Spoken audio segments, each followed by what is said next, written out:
그래프를 봐도 일봉으로 보면은 이제 역배열이고 완전히.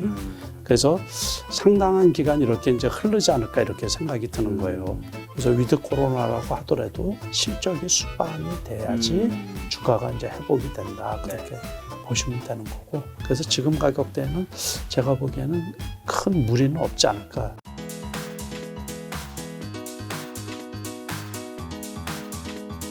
대표님 그 사이에 좀 어떻게 지내시나요? 뭐 그 한 달 사이인데 네. 주가는 또 도로함이 타버려가지고 그 뭐 좀 이 주식 투자자들은 다 힘든 시기죠. 힘든 시기에. 아 여기 일봉 보니까 코스피 일봉 보니까 그러네요. 지금 한 달 사이에 조금 올라갔다가 다시 도로함이 탑을 돼가지고 2,900 그 밑에까지. 그러니까 뭐 좋게 지낼 리는 없겠죠. 어렵게 지내고 있습니다. 네, 그러면 현재 이렇게 빠진 이유는 뭐라 보시고 앞으로 좀 어떻게 생각하세요, 대표님은? 그러니까는 제가 지난달에 그랬죠. 내년 2월까지는 뭐 크게 의미 있는 반등을 기대하기 어렵다고. 그러니까는 그 5개월, 6개월을 앞두고서 주식을 전망한다라는 거는 이제 주식 참여자로서 부담스러운 얘기거든요. 그런데 제가 이렇게 살펴보니까는 내년 최소한 2월 말까지는 본격적으로 회복되기가 어렵지 않을까 이제 한 달 전에 그런 전망을 했었던 거고. 그리고서 제가 여름에도 이제 여러 차례 말씀을 드렸지만은 대형주 비중을 확 줄였잖아요. 그래서 뭐 심지어 10% 이 정도만 갖고 있다라고 말씀을 드렸던 게 벌써 몇 달 전이죠. 그런데 주식의 비중이 10%란 거죠. 그렇죠. 현금과 비교했을 때. 그러니까 뭐 주식 참여자로서는 이거 참 거의 투자를 안 하고 있다라고 보면 되는데 그만큼 이제 어떻게 보면 지금 많이 떨어졌다고 하지만 앞으로도 그 당분간 어느 정도까지는 지금과 같은 패턴 조금 올라갔다가 요 자리. 그러니까 지금 2,900이 쌍바닥이 확인이 될는지 조금 지켜봐야죠. 제가 한번 여쭤보겠는데 이거 주식 인터뷰 많이 하셨잖아요. 그러니까 어느 정도 준도사급이 아무것도 모릅니다. 되지 않았을까 이렇게 생각이 드는데 여기서 이렇게 확 올라갈 것 같아요? 아니. 아니죠. 제 마음은 그랬으면 좋겠는데. 그랬으면 좋겠지만은 현실적으로 객관적으로 이렇게 봐서 확 올라갈 것 같지 않죠. 그거예요. 그러니까는 그래프를 봐도 일봉으로 보면은 이제 역배열이고 완전히. 그래서 상당한 기간 이렇게 이제 흐르지 않을까 이렇게 생각이 드는 거예요. 그러니까는 제가 이렇게 보기에는 이 월봉을 한번 볼까요? 월봉을 보면 여기에서 여기까지 이렇게 떨어졌을 때 여기에서 여기까지 말고 여기에서 여기까지 떨어졌을 때 한 1년 한 8개월 걸렸던 거예요. 여기가 언제냐면 2018년 1월 코스피 지수가 2,600포인트를 찍었었거든요. 그리고서는 이제 이때가 그 월봉으로 되어 있지만 2019년 그 다음에 8월 달 기억이 나실지 모르겠지만은 일본 경제 보복해가지고 2,000포인트가 깨졌거든요.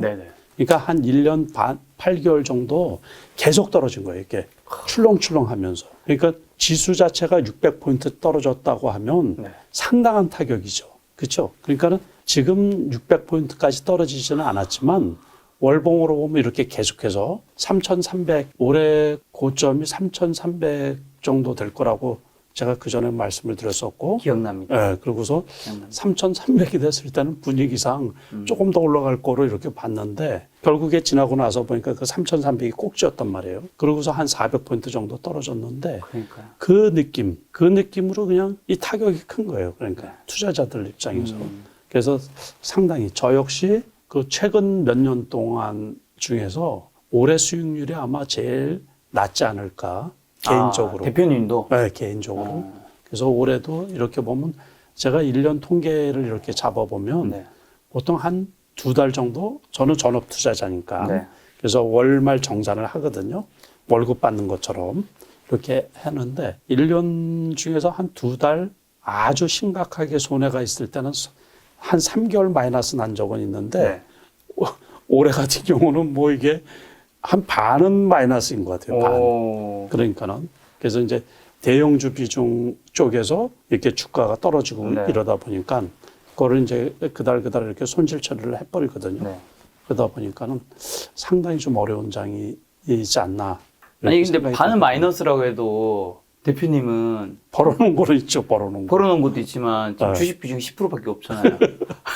아니 그래도 손해 그래도- 볼 때 굉장히 지금 적게 보고 계신 거잖아요. 아 그렇죠, 그거야 지금 당연히. 많은 개인 투자자 저랑 입장이 굉장히 다르신데. 그렇죠. 그래서 이제 그런 것 때문에 이제 네. 공부를 좀 해야지 되고 음. 이렇게 이제 주식 그 시장 보는 네. 인사이트를 좀 길러서 네.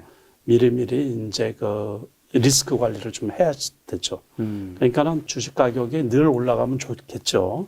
그렇지만 이제 특히 우리나라 주식은 상당히 그 이게 요번에 여실히 드러난 것처럼 미국하고 완전히 이 디커플링이잖아요. 그쵸. 완전히 뭐 미국은 어제 빼놓고서는 사상 최고치를 치고 올라가고 그 다우 나스닥하고 S&P 500 3대 지수가 신고가를 치는데 우리 지수는 거꾸로 이제 이게 그 거꾸로 이렇게 반대쪽으로 이렇게 하향하고 있는 게 제가 보기에는 이제 우리나라 주식뿐만 그런 게 아니고 네. 홍콩 주식이나 뭐 이런 식으로 해서 신흥국 증시 우리가 이제 MSCI 지수라고 있잖아요.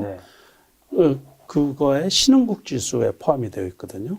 그래서 원래는 이제 전통적으로 금리 인상기, 미국의 금리 인상기에는 그 한국 시장이 막 올라가기가 조금 부담스러운 거예요. 외국인들 입장에서. 네. 그러니까 외국인들 입장에서 올해만 코스피 기준으로 해서 뭐 3조 5천억 이상을 매도를 했다 그러거든요. 그러니까 이제 그게 지속이 되다 보니까는 이제 지수가 지지부진하고 오늘 같은 경우는 이제 선물 옵션 만기일이잖아요. 네. 그런데도 불구하고 외국인은 이제 지수를 조금 끌어올리려고 이 옵션 만기일 날에는 현물 종가가 이 옵션 종가를 가격을 결정하거든요. 그래서 의도적으로 좀 지수를 조금 끌어올리지를 않았나 이런 생각이 조금 들거든요. 네. 그래서 외국인이 오늘 같은 경우는 이제 순매수가 900억이 넘게 네. 이렇게 이제 순매수가 소폭이죠, 소폭. 이렇게 이제 어제까지만 해도 매도세였는 조금 이렇게 돌아섰고 기간은 역시 조금 많이 팔았고 예, 연기금도 조금 팔았고 네. 뭐 이런 식인데 이제 내일부터 이렇게 봐봐야죠. 이게 오늘 종가로는 소폭 하락했죠. 코스피가 코스닥은 조금 상승을 했어. 그런데 오늘 이제 저가 코스피가 장중 저가로는 2,903포인트를 찍었었는데 이게 저도 일봉으로 봐가지고 쌍바닥이었으면 좋겠다는 얘기예요. 쌍바닥. 쌍바닥이고 이게 조금 좀 반등을 했다가 또 다시 이렇게 하다 보면 이게 위에서 내려오잖아요. 네. 내려오는 게 이렇게 믹싱이 돼야 됩니다. 그러면서 이렇게 이제 나중에 그게 몇 개월이 걸린다는 얘기죠. 쉽게 말하면 여기서 이렇게 떨어졌잖아요. 네. 요게 원을 이렇게 그린 거예요. 원을. 이론적으로 원을 이렇게 그리면 그 기간 동안 기간 행보가 좀 있어야 돼. 다시 또 이제 올라갈 네. 에너지를 이제 비축을 한다 그런 얘기죠. 아, 근데 아까 미국 증시랑 우리나라 증시 디커플링 얘기해 주셨는데 네.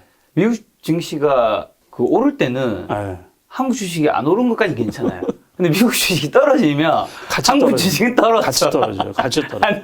아니, 그러니까 이양할 건 같이 하다. 아주 죽을 맛이에요. 죽을 맛. 아주 죽을 맛이에요. 네. 그래서 이제 과거에는 이제 코리아 디스카운트 뭐 네. 그래서 주로 이제 북한 문제 때문에 그렇죠. 북한 그렇죠. 리스크. 그런데 지금은 거의 그게 없다고 봐도 무방하거든요. 그래서 지금은 따로 코리안 리스크 뭐 이렇게 얘기를 하면 안 되죠. 이제 그건 안 되고 제가 보기에는 단지 외국인이 그 너무 그동안에 기존 보유하고 있는 금액이 큰 거예요. 네. 비중 자체가. 그 500조가 넘잖아요. 그러니까 엄청 많이 갖고 있는 건데 뭐 35조 이렇게 매도했다고 해봤자 10%도 안 판 거거든요. 근데 그 외국인들도 보유하고 있는 게 우리나라 지수가 올라가면서 금액적으로는 가만히 있는데도 사이즈가 커진 거잖아요. 그러니까 일부분 덜어내는 것도 맞고, 예, 그러고서 이제 금리 인상기에는 주로 이제 자국 내 네. 달러가 강세다 보니까는 네. 미국 내에 투자하는 게 이제 그 신흥국들에게 나가 있던 자금이 미국 본토로 이제 들어간다든가 네. 선진국 유럽 쪽에 들어간다든가 그렇게 이제 아마 포트폴리오 조정상 그러지 않을까. 그건 그 외국인들 입장에서는 전 세계를 놓고서 주식 투자를 하는 거기 때문에 꼭 우리나라에 뭐 이뻐서 뭐 많이 투자할 필요가 없잖아요. 더 좋은 데가 이렇게 보이면 그렇죠. 그쪽에 이제 자금을 이렇게 순환 배치를 네. 하던 식으로 네. 이렇게 포트폴리오를 관리를 하기 때문에 꼭 우리들 입장에서는 뭐 돈이 계속해서 들어왔으면 좋겠지만은 네. 이제 현실적으로는 이제 걔네 그 사람들 입장에서는 그래서 이게 디커플링 현상이 또 네. 지금 세계적으로 리딩 우리나라 하면은 뭐 삼성전자 하이닉스처럼 그렇죠. 반도체가 최고고 네. 그다음에 이제 요즘에는 2차 전지 쪽 네. LG 화학이나 뭐 삼성 SDI 뭐 이런 식으로 2차 전지 쪽 이거는 그 전에 또 올해 작년 같은 경우 엄청 많이 올라갔기 때문에 리딩하기가 조금 부담스러웠거든요. 가격적으로. 그러다 보니까는 그것들도 이제 고점에서 심지어 한 20%씩 이렇게 빠져져 있고 그렇죠. 뭐 이렇게 하다 보니까는 눈에 띌 만한 아주 큰 사이즈의 주식 종목이 안 보이는 거예요. 기업들이. 그러다 보니까는 외국인 투자자들이 적극적으로 들어오기가 조금 제한적이지 않나 이렇게 이제 제 개인적인 생각인데 그렇게 생각을 하고 있습니다. 아까 전에 코리아 뭐 디스카운트 얘기해 주셨잖아요. 네. 그 주식농부 박영호 대표님은 네.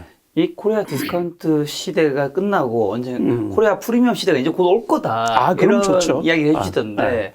대표님도 그거 좋은 그러니까 네. 주식 투자하면서 꼭 가져야 되는 덕목 중에 하나가 네. 긍정적인 마인드.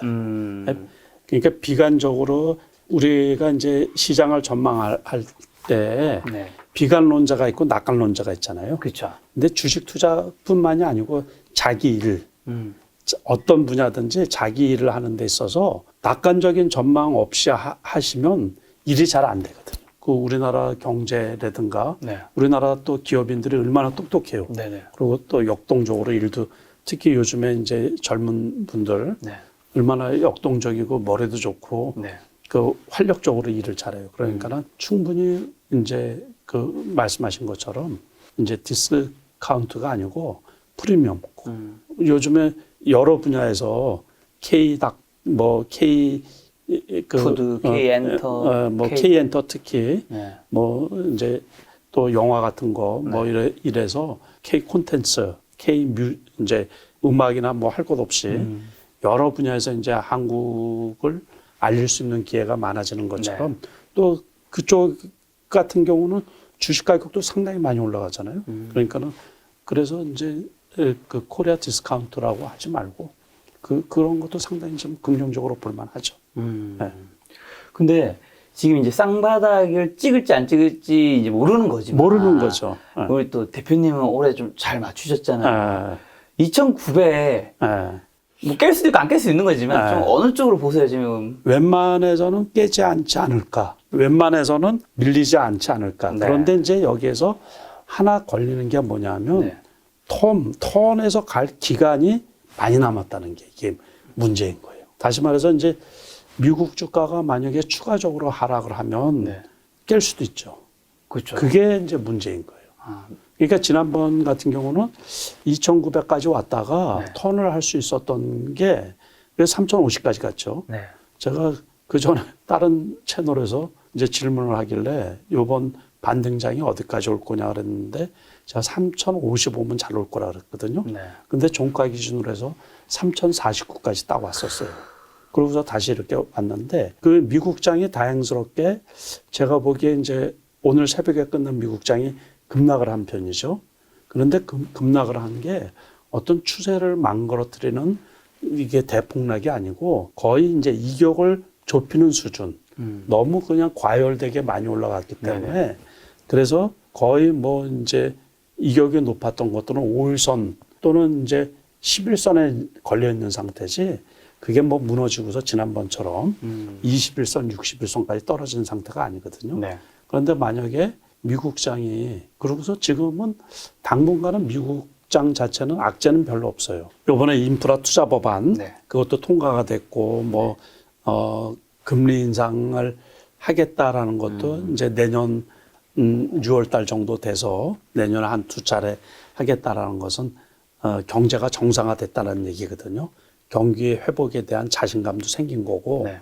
그러기 때문에 그리고 뭐 재반 지표들도 상당히 양호하고 그러다 보니까는 당분간은 그 악재가 별로 없어요. 미국장 자체가. 네. 미국장 악재는 이제 너무 많이 올라갔던 거, 요번에 과열권으로 많이 올라갔던 거, 그거를 이제 해소시키는 이게 차익 실현 매물들이 나와서 이제 오늘 새벽에 끝난 게 이렇게 떨어졌는데 만약에 추가적으로 미국장이 급락을 하면 2,900이 깨질 수도 있겠죠.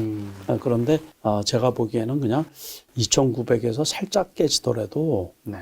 여기서 대반등하기는 급격하게 대반등하기는 조금 부담스럽죠. 그렇죠, 그렇죠. 연말이라는 것도 남아 있고 이러기 때문에 그래서 여기에서 좀 지지부진하지 않을까 그런 생각이고 그렇다고 해서 지금 가격이 싸긴 싼데 네. 개별 종목으로 보면 덥석 사기가 부담스러운 거예요. 또 왜요?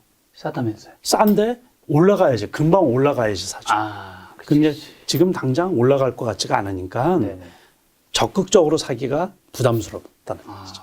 그래서 제가 일전에 말씀드릴 때도 뭐라 그랬냐면 혹시 여기에서 사가지고 수익이 5% 10%가 나면 일단 다시 팔으라 그랬거든요. 그러고서 다시 그렇게 이제 중장기 투자보다는 대형주라고 하더라도 짧게 이제 치고 수익 내고서 빠져나와서 다시 한번 이렇게 눌러줄 때, 다시 눌러줄 때 또 한번 사가지고 조금 수익 내고, 그 기간이 이제 일정 제가 볼 때 내년 한 2월 말까지는 지속되지 않을까 이렇게 생각을 하거든요.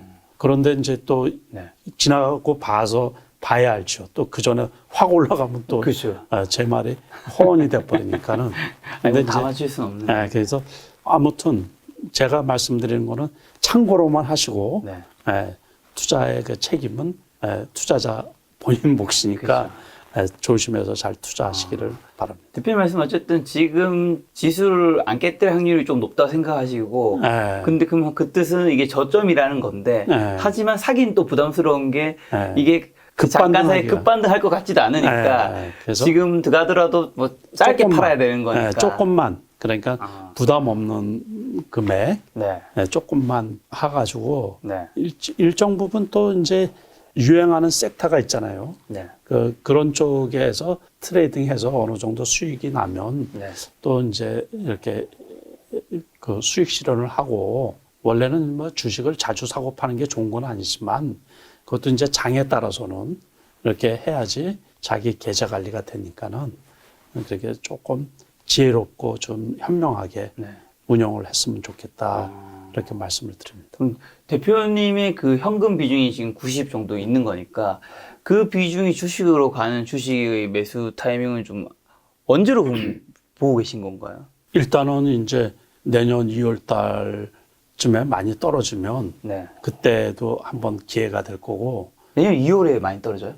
아니 떨어지면 떨어지면 그러고서 이제 보통 12월 달 있잖아요. 12월 달에 이제 나도 배당도 좀 받고 그러니까 그때 보고서 이제 변동이 원체 이렇게 심하잖아요. 그런데 이제 우리나라 같은 경우는 내년 3월 달에 대선이 있단 말이에요. 그러니까 또 그 전에 주식이 올라갈 수도 있어요. 보통 대선 전에는 주식이 좀 올라가는 편인가? 어떻게 되죠? 조금 올라가는 편도 있죠. 조금 올라가는 편도 있는데 그럴 때는 이제 뭐 정책주라든가 뭐 유력 대선 후보가 있으면 그 후보의 이제 정책 관련주 이런 거는 뭐 세계적인 현상이니까는 그쪽 같은 경우 움직일 수도 있겠죠. 미리. 그러니까 1, 2월 달 같은 경우에 미리 움직일 수도 있고 뭐 그래서 그 지금도 뭐 그런 것들이 시장에서 그 오르락내리락 한 경우도 있고 뭐 그러다 보니까는 그런 것도 이제 투자의 어떤 하나의 방법으로 삼아야 되고 그런데 이제 그것보다도 시장 전체 분위기를 많이 보죠. 시장 전체 분위기. 이제 과거에 우리나라 IMF 때 있잖아요. 그때는 뭐 IMF 그 정권 말기 때 대선이 있었으니까는. 그러니까는 보통 과거에는 대선이 11월 달에 있었거든요. 그러니까는 그때는 뭐 대선이 코앞인데 IMF에 들어가가지고 주가가 폭락하고 그랬는데. 그러니까는 그 이제 대선 때문에 꼭 그 주식 시장이 움직인다기보다는 그래도 이제 새 정부에 대한 기대 심리는 있죠. 새 정부에 대한 기대 심리. 그게 이제 보통은 우리가 정책주라는 거로 나타나는 경우가 많이 있거든요. 그러니까 그것도 이제 투자에 참고로 삼으시라 그렇게만 말씀을 드리고 싶습니다. 올해 연말에도 당연히 대주주 양도세 그렇죠. 이슈가 있잖아요. 네, 그렇죠. 그걸로 인해서 주가가 혹시 더 좀 하락이라든가 이런 게 또 될 수도 있을까요? 12월에. 있죠. 보통은 네. 조금 영향이 있어요. 그래서 이제 그거를 날짜를 계산해서 대주주 그 양도세에 해당해서 이제 매물들이 나오고 네. 미리 또 나오는 경우도 있거든요. 네. 그래서 임박해서 말고 12월 초순부터 나온다든가 또는 뭐 지금부터도 이제 조금씩 이렇게 매도해서 그걸 정리하시는 분들은 정리를 하는 물건들이 나올 수도 있고 저도 이제 그걸 감안을 해서 보통 분산해서 이제 매수를 한다든가 그런 편이거든요. 대표님 최근에 그럼 뭐 관심 가는 경제 뉴스라든가 뭐 이슈 뭐 한 가지 정도 있다면 어떤 게 있을까요? 요즘에? 지금 이제 미국 쪽에서 어떤 섹터가 핫한가 뭐 이제 그런 거에 관심이 보통 많이 있죠. 그래서 요즘에 보면은 얼마 전에 메타버스 관련 주식이라든가 네. 또는 이제 그 페이스북이 이름 자체를 메타로 바꿨죠. 메타로 충격적이었어요. 어떻게 그걸 바꾸지? 메타로 이제 바꾸고 그래서 메타버스 관련 그다음에 NFT 네. 그래서 NFT 오늘 시장에서도 그러는데 이제 역시 메타버스 연동된 NFT 이제 그 관련해 가지고서 오늘 NC 소프트 같은 게 이제 급등을 했잖아요. 그렇죠. 그러니까 그러니까 놀랬어요. 그래서 세계적인 트렌드가 어떤 변화가 있나. 그러니까 이제 조용한데 디지털 쪽에서는 큰 변화가 알게 모르게 이렇게 이제 바뀌고 있구나. 그런 걸 이렇게 좀 느끼고 있거든요. 그런 게 이제 어떻게 보면 주식 시장에 내년에 화두가 되지 않을까. 그런 생각도 좀 하고 있어요. 야, NC소프트 같은 경우는 오늘 상한가를 쳤잖아요. 네. 사실 NC소프트가 무슨 작은 종목도 아니고 저 깜짝 놀랐거든요. 그러니까 이거 큰 종목이 상한가를 치나? 이 거래량 보세요. 이거 거래량. 야. 사상 최대 거래량일 거예요. 그러니까 이게 아이고 이런 거래량을 본 적이 없죠 이게. 네. 이거를 땡기시네요. 잠깐만요. 그 월봉을 한번 볼까요? 야 이때 거래량이 되게 컸었네 이게. 2017년 17년까지 이후로 역대 최고 거래량. 그러니까 어마무시하네요. 야, 이 정도 거래량이 이 정도 양봉은 내일도 좋은 주가로 이어질까요? 아니면 내일은 갑자기 어떻게 그렇죠. 보세요? 이제 오후에 혹시라도 갖고 계신 분들 여기서부터 떨어져서 실적도 나쁘고 뭐 3분기 실적도 반토막 그 전년 동기 대비 반토막 비슷하게 났고 그 다음에 또 이제 발표한 그 후속 게임도 시원찮고 그랬다가 여기에서 졸지에 그냥 이렇게 딱 올라갔을 때 장 끝나고 나서 이거 보시는 분들도 있잖아요. 직장 생활 하시든가 뭐 이런 사람들. 딱 보더니 이 정신 차렸더니 이게 웬 떡인가 싶으면 어떤 생각하겠어요? 팔겠죠. 그러겠죠. 그러면 내일 어떻게 되겠어요? 떨어질 확률이? 조금 떨어질 확률이 있겠죠. 그렇게 생각하시는 거예요. 그러니까 제가 묻는 게 일반적인 사람들 생각대로 하면 되는 거예요. 이게 만약에 상한가 잔량이 엄청 많이 있다든가 세면 내일 추가 상승할 수도 있겠죠. 근데 이제 보통은 여기 가격대잖아요. 여기에서 오르락 내리락 했잖아요. 이게 지금 보통 보니까는 80만 원대죠. 80만 원, 85만 원. 이제 이 가격대인데 여기에 매물대가 있을 거 아니에요. 그죠? 그럼 여기에 이거를 뚫을 만한 호재가 있을까요? 그렇죠? 우리가 그렇게 생각을 하죠. 그러니까 그 지금 말씀드린 것처럼 NFT에 대한 그 미래 가치가 이제 다른 것도 아니고 그거하고 메타버스하고 연결된 게임에 관련된 그 메타버스하고 연관된 그 게임을 이제 만들겠다는 거예요. 제가 이제 함부로 그 주식에 대해서 종목에 대해서 이렇게 평을 못 하는 게 이거하고 관여되신 이해관계자가 너무 많이 있잖아요. 그렇죠. 그리고 제가 혹시라도 제가 보기에는 좋은 주식인데 그래서 말씀을 드렸어요. 근데 유튜브라는 게 이게 실시간으로 물론 스트리밍 하는 경우도 있지만 하루나 이틀이나 뭐 있다가 편집해서 이제 올리잖아요. 맞아. 그러고서 저는 제가 좋게 봤다고 하더라도 대응할 수가 있잖아요. 다. 저도 역시 손해보고 팔 때도 있고 또 금방 이게 아니다. 시장 상황이 급변화되든가 숨겨져 있는 악재나 호재가 있을 수가 있는데 그거를 늦게 캐치하는 경우도 있거든요. 그렇죠. 그랬는데 이 방송을 들으시는 분들은 내가 좋다고 해서 추격 매수를 혹시 따라 샀는데 주가가 떨어지는 경우 낭패를 당하는 경우가 있거든요. 그래서 어떤 종목에 대해서 특정 종목에 대해서 제 의견이지만 얘기하기가 상당히 조심스러워요. 그렇죠. 네, 그래서 제가 그냥 지금 단지 주식시장의 트렌드가 요번에 이제 많이 올라온 종목들이 있거든요. 서울 옥션이라든가 대표적으로 위메이드 같은 경우 뭐 그런 것도 미르4, 미르4가 인기가 좋아서 그런 것도 있지만 전부 다 이렇게 그 NFT 그 관련해가지고 그게 이제 비트코인처럼 가상화폐처럼 인식이라 그럴까? 또 이제 그러다 보니까 이제 그 어떻게 보면 급등한 종목들이 상당히 많이 있거든요. 그러니까는 지금 트렌드 자체가 이쪽이고 실질적으로 이제 주로 이제 게임 섹터들 있잖아요. 게임 종목들이 이제 이거하고 관련이 상당히 좀 많이 있단 말이에요.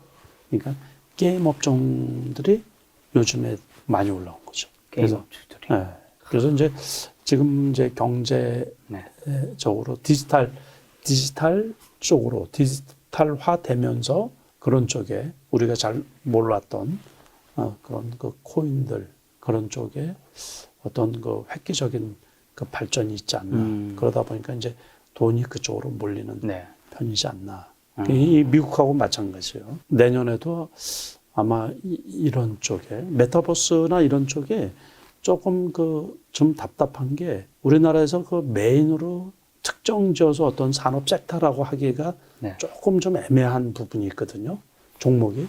그때 메타버스 처음 나왔을 때도 역시 마찬가지였고 그것도 결국에 게임 업종이나 그런데 요번에 ETF라든가 펀드나 뭐 이런 것들을 보면 그게 이제 그 엔터주들이 많이 편입이 되어 있죠.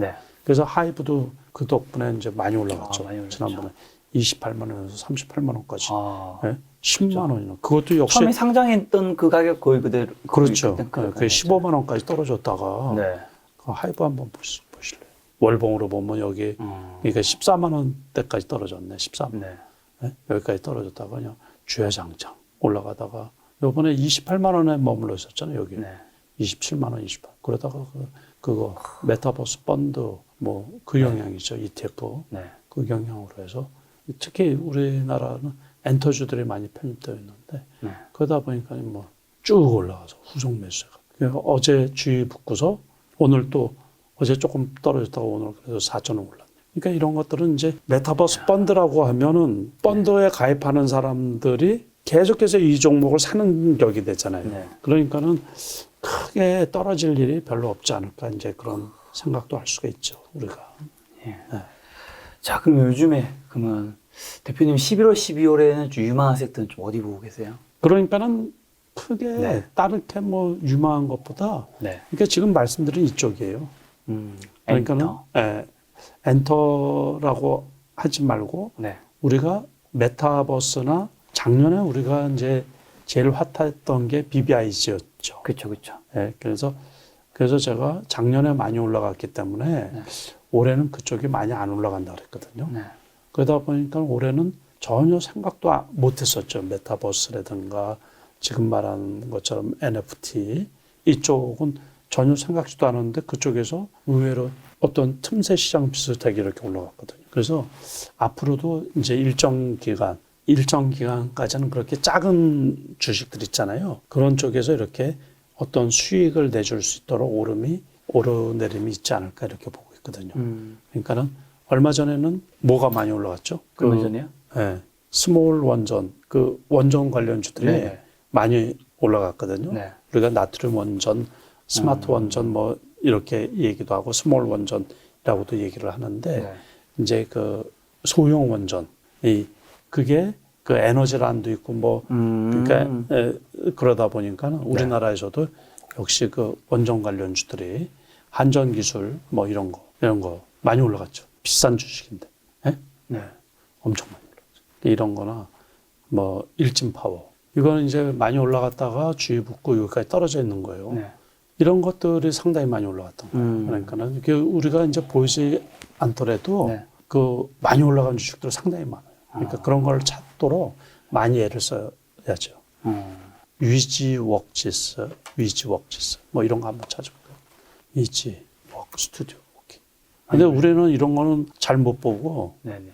이상한 주식만 갖고 있다가 그냥 그러니까요. 고생을 하죠. 왜 제 주식이 저렇게 오른 게 없지? 요즘에? 그래서 우리가 이제 장이 나쁘다고 하더라도 네. 이렇게 올라가는 주식들이 있다고. 그러니까는 그 너무 빨리 바뀌기 때문에 네. 꼭 삼성전자 뭐 과거에 올라갔던 거 그래서 항상 다른 쪽 새로운 거 주식 시장이 제일 좋아하는 게 네. 뭐라 그랬죠? 시대? 제일 좋아하는 게 새로운 거, 아, 새로운 거. 네. 뉴 트렌드, 네. 프레시한 거, 네. 신선한 거. 젊은 사람을 좋아하잖아요. 젊은 사람. 그쵸, 그쵸. 젊은 사람이 싱싱하고 새롭기 때문에 좋아하거든요. 네. 그 특히 주식 시장은 새로운 걸 좋아한단 말이에요. 근데 그게 이제 오버슈팅 할 때도 있는데 그래서 항상 새로운 게 뭐가 있을까? 거기에 이제 신경을 쓰시다 보면 아, 이런 주식들이 이게 왜 올라갈까? 이거 5일선 타고서 참 이 장도 안 좋은데 그러니까요. 장도 안 좋은데 이렇게 이제 올라가는 주식들 그런 게 많이 있어요. 지금은 이제 오름세가 꺾였지만 네. 저것도 그 위메이드 같은 거 한번 쳐보세요. 그것도 엄청 하반기에 제일 많이 올라간 주식 중에 하나거든요.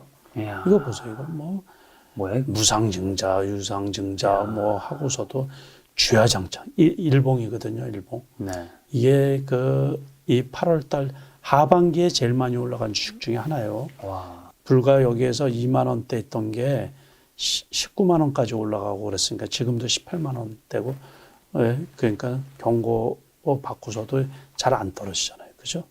이것도 역시 NFT에 관련 그러고서 뭐 메타버스 관련 뭐 이래가지고 여기저기에 편입이 되다 보니까 지금 말씀드린 것처럼 후속 매수세가 이렇게 들어온단 말이에요. 그러니까 어디에 편입되느냐 새로운 뭐 펀드가 출시된다. 새로운 ETF가 나온다. 그러면 그거에 편입되어 있는 종목이 사는 거랑 마찬가지 효과라 그랬잖아요. 그래서 그런 것들도 이렇게 이제 참고로 하면 투자에 많은 도움을 이렇게 받을 수가 있거든요. 네, 그래서 우리가 섣불리 올해 연초에만 해도 올해장 좋을 거로 생각을 했잖아요. 그래서 뭐 거의 대부분 올해 뭐 4천 간다는 얘기도 있었습니다. 지금 3천을 지금 다시 돌아갈 수 있을지도 모르겠는데 큰일 났네. 그래서 제가 보수적으로 얘기한 게 아닌데 저도 이제 신문 이런 걸 이렇게 보다 보면 웬만한 분들이 거의 3,500은 다 얘기했던 것 같아요. 그죠? 맞아요. 근데 뭐 3,500은 구경도 못 하고 그렇게 한 다음에 이제 항상 그러거든요. 그래서 작년에 많이 올라갔던 것들은 잊어버리라 그런 얘기예요. 그러니까 종목이나 섹터도 마찬가지고. 네.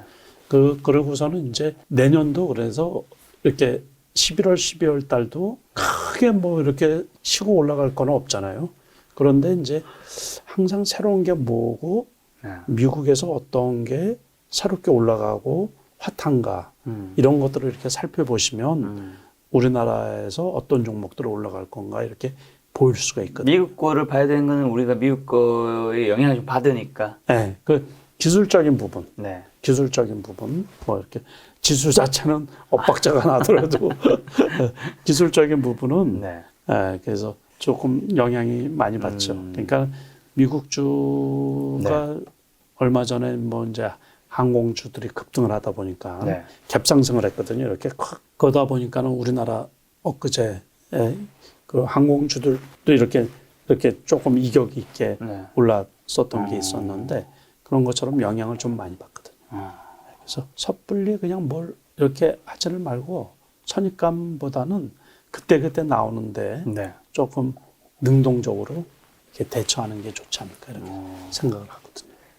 그럼 이렇게 이게 섹터들이 이제 돌아가면서 예를 들면 이렇게 이쪽이 오르고 이쪽이 오르는 것들을 우리가 조금 민감하게 조금 더 빨리 알 수 있는 방법이 좀 있을까요? 아, 그거는 어려운 거겠죠? 어렵죠. 어려운데 이제 중요한 거는 이제 뭐냐면 만약에 위메이드 같은 게 이렇게 이제 쭉 올라가잖아요. 계속 이 토론방이나 이제 이런 데에서 계속 이렇게 일반 투자자들 입장에서는 계속 이렇게 네. 접근을 한번 해보세요. 계속해서 그리고 뉴스거리를 계속해서 모니터링을 하다 보면 네. 어떤 게 이렇게 튀어나오거든요. 네. 뭐 때문에 올라간다고 하는 게. 그런데 이제 그게 이렇게 나왔잖아요. 네. 메타버스는 우리가 얘기한 지가 상당히 오래됐죠. 그렇죠, 그렇죠. NFT도 네. 역시 나온 지가 좀 꽤 되거든요. 네네. 그런데 이제 그거 자체가 일시적인 건가 일회성인가 이제 그거를 잘 좀 판단을 해봐야 되거든요. 네.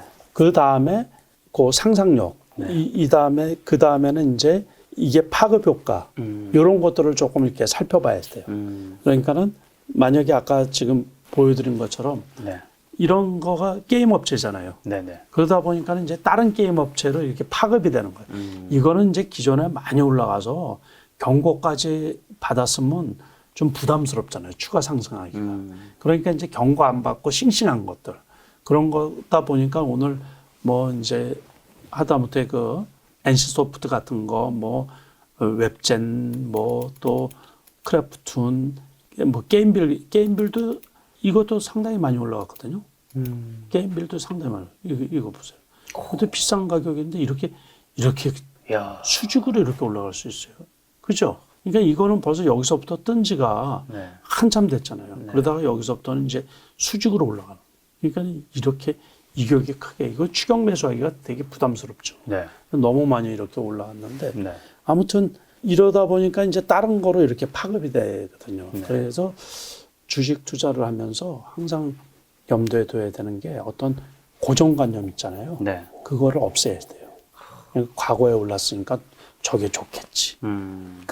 과거에 돈을 주식 투자가 어려운 게 과거에 잘했다고 지금도 잘하는 게 아니거든요. 그렇죠, 그렇죠. 그래서 과거에 돈을 벌었다고 그 사람이 지금도 돈을 벌면 좋겠죠.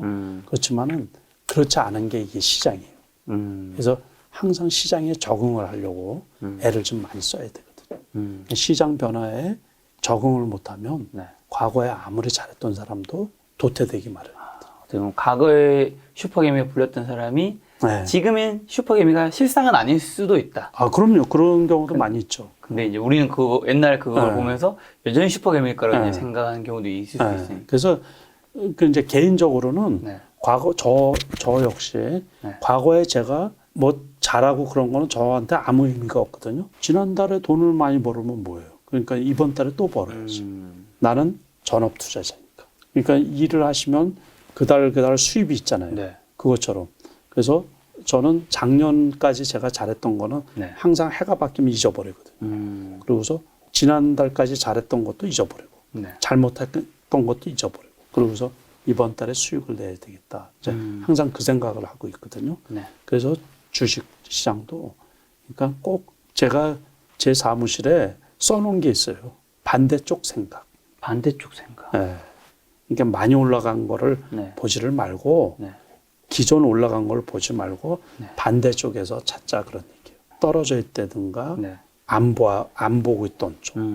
그게 이제 실전 투자 대회에서도 꼭 생각하는 게 그거거든요. 그러니까 벌써 20% 이상 올라간 거에서 또는 상한가 간 거에서 네.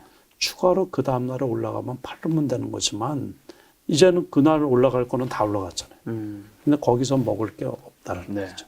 그러니까 초기에 올라올 때 이제 사야 된다든가. 그래서 항상 이렇게 단기 투자하면서 11월 달, 12월 달 뭐 예측하는 것도 좋죠.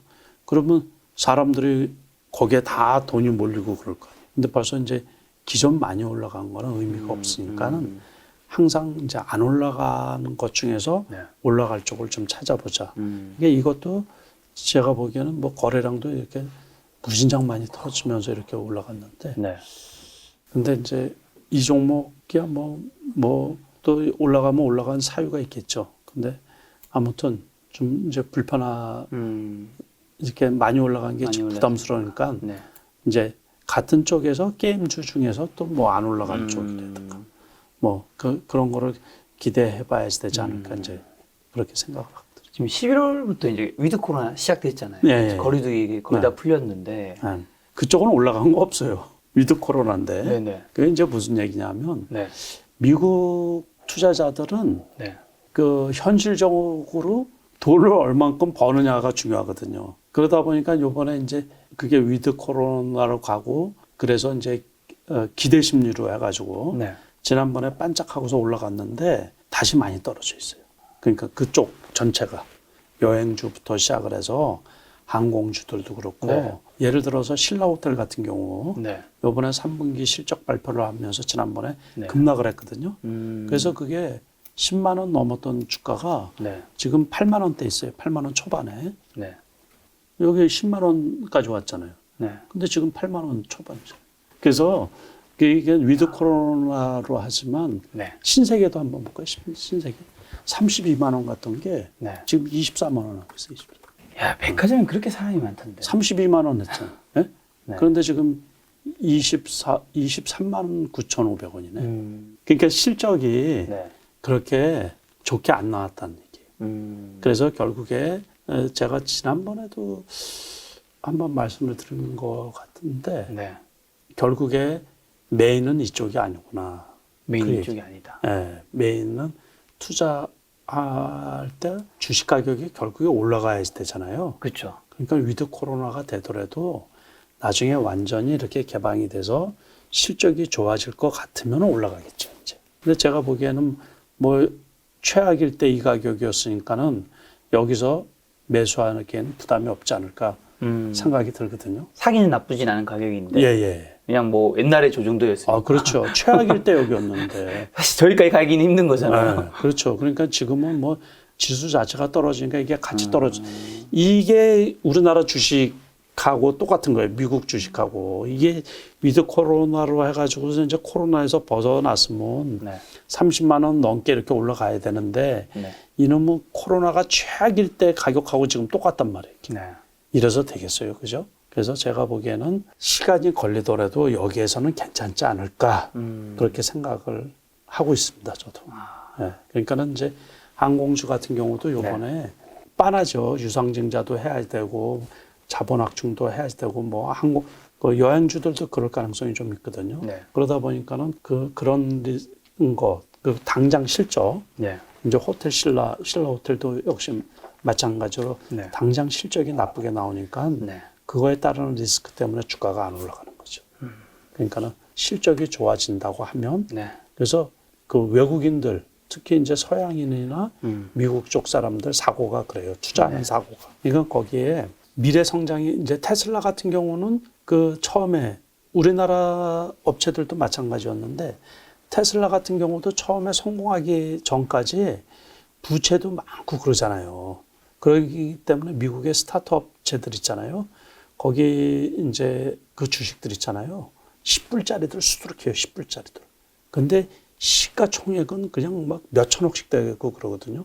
10불도 안 되고 1, 2불짜리들도 되게 많아요. 주식이. 근데 이제 그런 것들이 왜 그러냐면 그게 성장해서 성공하려고 그러면 그 투자를 되게 많이 해야 되잖아요. 그러니까 부채가 엄청 많은 거예요. 그러니까는 테슬라 같은 거는 그거를 뚫고 일어서 가지고 여러 뭐 처음에 뭐 화재도 나고 막 말이 많았잖아요. 그러다가 이제 요즘에 그 판매도 엄청 많이 되고 그러다 보니까 그게 시가총액이 엄청 커져서 뭐 세계 1등 부자가 돼버리고 이제 그러다 보니까 액면 분할하고도 1,000불 이상, 1,000달러 이상 그 주가가 올라간 것처럼 그래서 지금 그렇게 된 거지. 그러니까는 결국에 이제 뭔 얘기냐면 실적이 중요하다는 얘기죠. 실적이. 네. 지금 당장 실적이 별로 안 좋으니까. 네. 그러니까 이제 주가가 많이 떨어져 있다.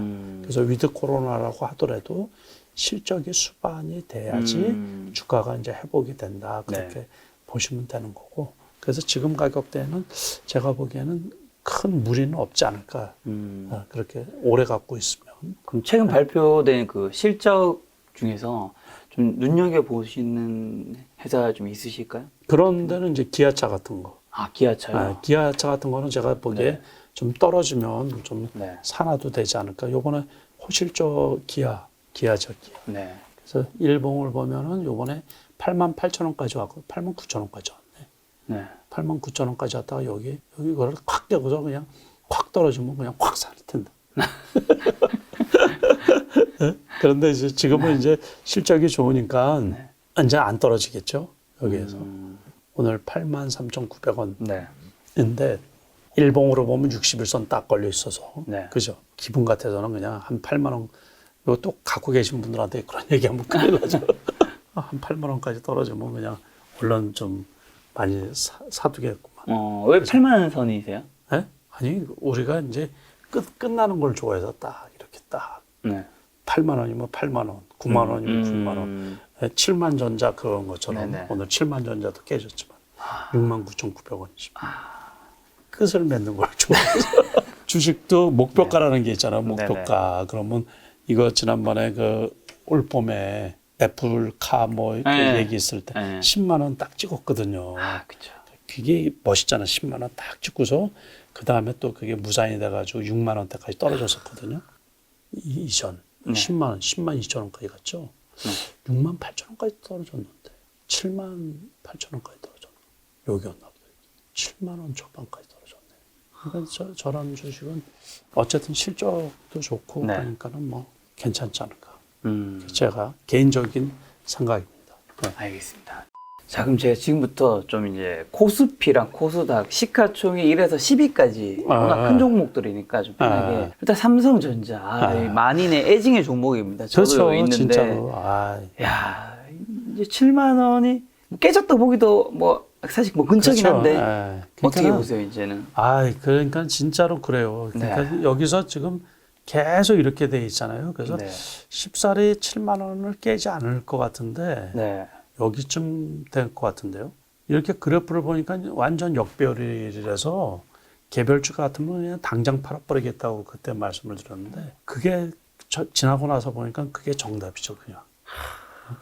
이때가 이제 그때 이재용 부회장 이제 그 석방된다는 얘기가 있어가지고 그때 83,000원 넘을 때 일단 팔았고 그러고선 여기서 이제 모건 스탠리에서 부정적인 보고서 그거로 인해서 급락을 했다가 이제 조금 또 회복됐다가 그때도 그 말씀을 한번 드렸거든요. 제가 분명히 말씀을 드렸는데 이때 이렇게 좀 올라가다가 내려오는 거에 부딪혀가지고 떨어진다고 제가 한번 말씀을 드렸거든요.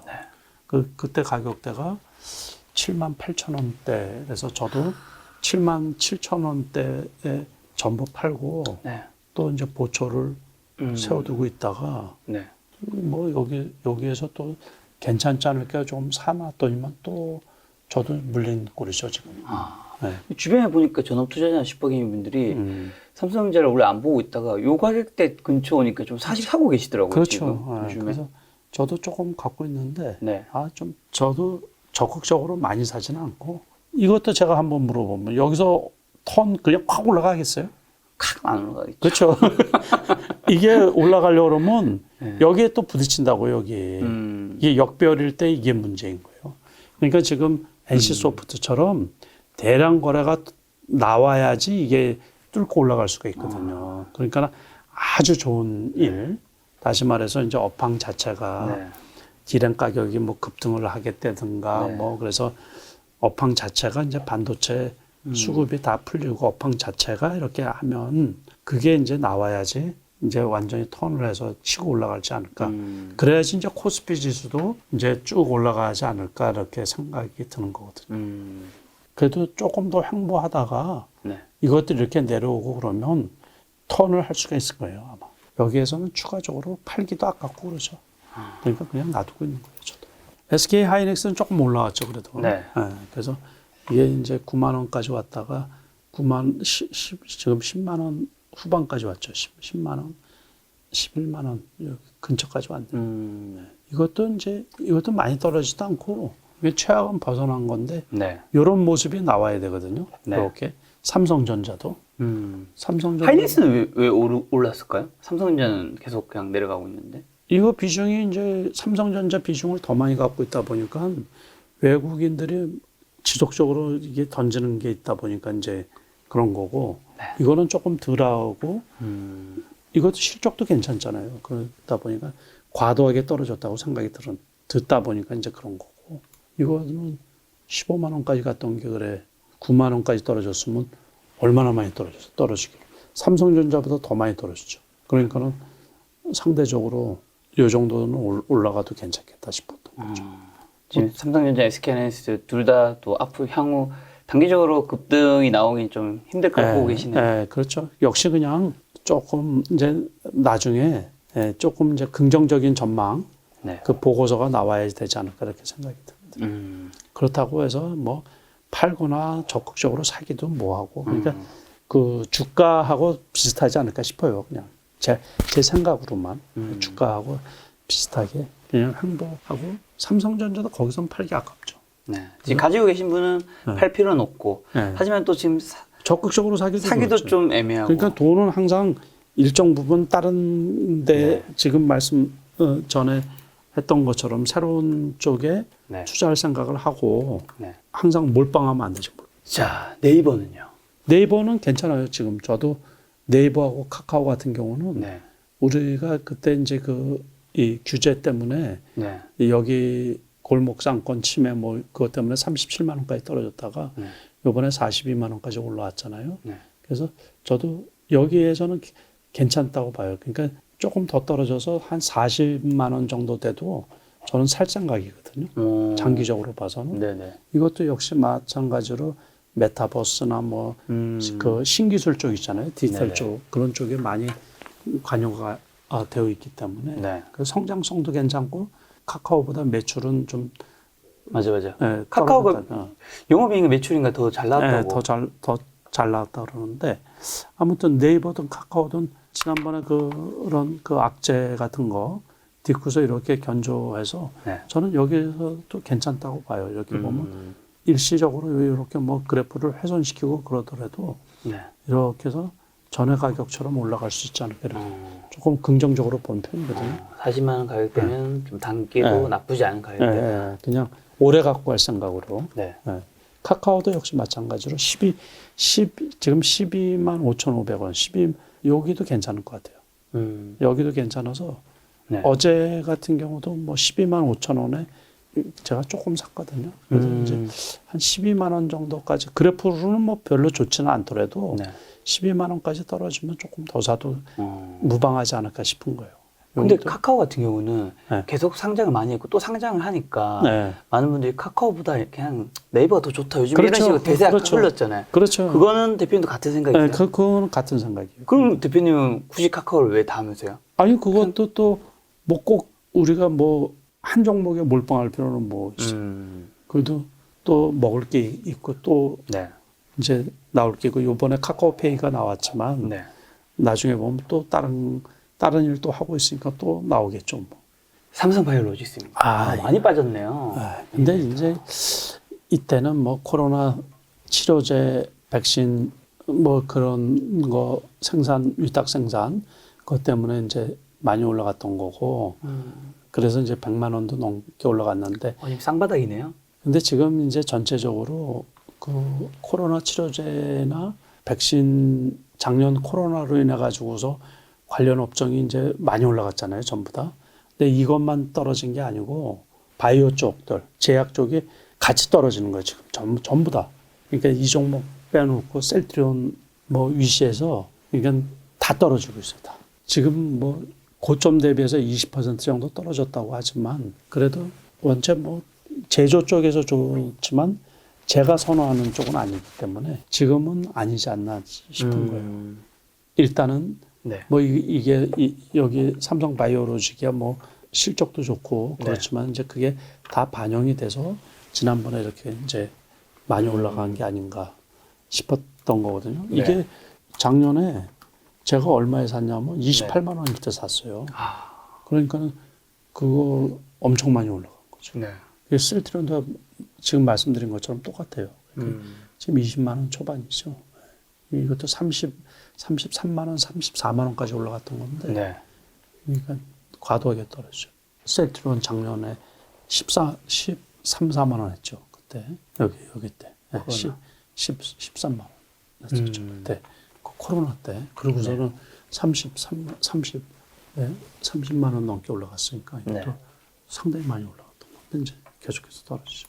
지금은 이제 그 코로나 어떻게 보면은 코로나로 인해서 좀 과도하게 올라갔던 부분들이 다 희석되지 않았나 싶어서. 어떻게 보면 그래도 삼바랑 셀트리온 둘 다 지금 좀 담기에는 좀 아직은 좀 애매하다. 예. 그러니까 제가 뭐 워렌 버핏처럼 돈이 많다 그러면 네. 뭐 이것도 담고 저것도 담고 그러지만은 그렇죠. 항상 주식 투자는 네. 그 한정된 금액을 가지고 효율적으로 투자를 해야 되는데 네. 그 관심이 없는 쪽에 굳이 이렇게 담아둘 필요는 없지 않나 싶은 거거든요. 요번에 이것도 85만 원까지 올라가다가 네. 그래도 많이 떨어졌네요. 여기 가격대에서는 좀 괜찮지 않을까 싶은데요. 이 정도 이제 70만 원이 쌍바닥이잖아요. 네네. 그러니까 어제 같은 경우 뭐 73만 원 정도까지 떨어졌네요. 네. 그러니까 이 정도 가격에서는 괜찮지 않을까 싶네요. 그렇지만 네. 그러니까 그래서 다시 또 이 정도까지 오면 또. 여기도 보면 이제 단기적으로는 여기가 쌍봉 비슷하잖아요. 그렇죠? 단기적으로. 네네. 그러니까 다음에 혹시 여기까지 떨어져서 조금 더 떨어진다든가 뭐 그래서 요 정도 근처, 네. 요 정도 근처 80만 원 넘으면 매도하면 되지 않을까 싶은 거예요. 그렇죠? 이렇게 한 번씩 보시면서 네. 그러니까는 우리가 이제 사고 팔 때를 텀을 두라는 얘기예요. 텀을. 여기에서 조금 떨어졌다고 사면 안 되고 이렇게 보면 어떤 리듬 타는 것처럼 그러잖아요. 그죠? 이렇게. 여기에서는 뭐 그때 자동차에 화재가 나고 뭐 그래가지고서 급락을 했던 건데 그래도 이 100만 원 넘었던 게 이렇게 보면 여기서도 쌍봉이잖아요. 기술적으로는. 네. 그러다가 그 70만 원 여기까지 떨어졌다가 또 95만 원까지 왔으면 혹시 물렸던 분은 그냥 팔았어야죠. 이게 이제 주봉 같은 걸 봐서. 어떻게 보면 고점이 계속 내려가고 있네요. 그렇죠. 네. 고점이 계속. 그러니까는 이제 이렇게 보면 고점이 계속 내려. 지금 말씀 잘하신 거예요. 그래도 여기 저점은 아직 안 깨니까는 쌍바닥인 거. 네. 이게 최저점 같은데요. 그렇죠? 60. 보통 쌍바닥을 확인하고 샀을 때는 네. 그 밑으로 깨질 확률이 그렇게는 좀 높진 않은 편인가요? 그렇죠. 그리고 그 정상적인 주식들 네. 그런 경우는 다시 말해서 이제 쌍바닥이라는 것은 여기서 들어오는 매수세가 있다는 얘기예요. 그러면 이게 이제 우리가 차트라는 것은 주식하는 사람들의 어떻게 보면 약속이라고 할 수가 있거든요. 수십 년 된 약속. 그러니까 매매 심리에 대한 네. 약속. 그런데 주가가 폭락할 때 있죠. 외부 사정으로 인해서. 그럴 때는 그 차트라는 게 의미가 없어요. 그냥 같이 떨어져 버리거든요. 그렇죠. 미국의 뭐 리먼 사태라든가 9.11 테러라든가 또는 이제 한국에서 IMF라든가 우리나라 이런 경우는 차트가 의미가 없어요. 그냥 지난번에 그 코로나 팬데믹일 때 주가 떨어질 때 있잖아요. 네네. 작년 3월 달 같은 경우. 네. 그럴 때는 그 차트가 무의미하거든요. 그냥 확 떨어지는데 네. 정상적일 네. 때는 이제 차트를 이거는 그래도 견조하게 LG 화학보다는 낫네요. 그죠? 그러니까요. 여기서 그래도 이거 90만 원 넘었던 주식인데 80만 원. 네, 80만 원. 80만 원이구나. 90만 원. 또 여기까지 떨어졌다가 이게 견조.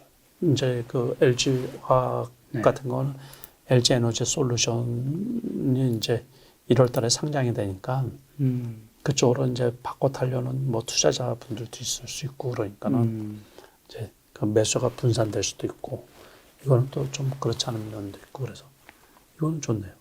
그래프가요? 네, 괜찮은 것 같은데. 전체적으로 이제 고점에서 이렇게 떨어졌다가 추세 전환을 해가지고 네. 이렇게 올라가면 뭐 조금 상황에 따라서 조금 더 올라갈 수도 있겠죠. 장 전체가 좋으면. 네. 이쪽 그 2차 전지, 뭐 LG가 삼성했을 때 SK이노베이션 이쪽 세트는 좀 어떻게 보고 계세요? 이제 이것들도 네.